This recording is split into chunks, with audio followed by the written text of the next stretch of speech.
क्रीडा मंत्री माणिकराव कोकाटेंचा राजीनामा राज्यपालांकडूनही मंजूर, खाते अजित पवारांकडे वर्ग. क्रीडा मंत्री माणिकराव कोकाटे यांनी मंत्रिपदाचा राजीनामा दिल्याची माहिती समोर आली आहे. राज्यपाल आचार्य देवव्रत यांनी मुख्यमंत्री देवेंद्र फडणवीस यांच्या पत्राचा संदर्भ देत खातेबदल पत्रावर मंजुरी दिली आहे.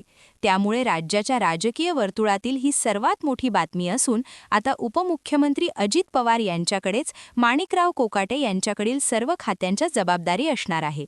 माणिकराव कोकाटे यांनी अजित पवारांकडे आपला राजीनामा दिला होता. त्यानंतर सर्व घडामोडी वेगाने घडल्या आहेत.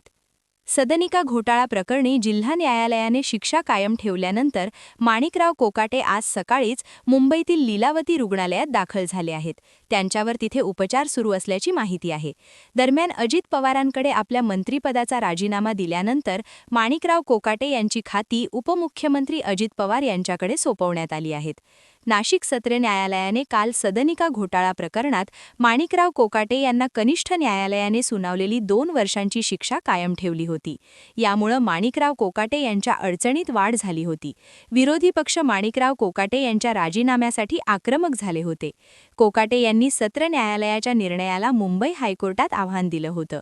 मात्र त्याची सुनावणी शुक्रवारी होणार आहे. त्यापूर्वीच माणिकराव कोकाटे यांनी राजीनामा दिल्याचं समोर आलं आहे. मुख्यमंत्री देवेंद्र फडणवीस यांनी माणिकराव कोकाटेंचं मंत्रिपद काढून घेतलं आहे. माणिकराव कोकाटेंची खाती अजित पवारांकडे वर्ग करण्यात आल्याने ते आता बिनखात्याचे मंत्री बनले आहेत. क्रीडा आणि युवक कल्याण, अल्पसंख्याक विकास व औकाफ विभाग ही खाती अजित पवारांकडे सोपवली गेली आहेत.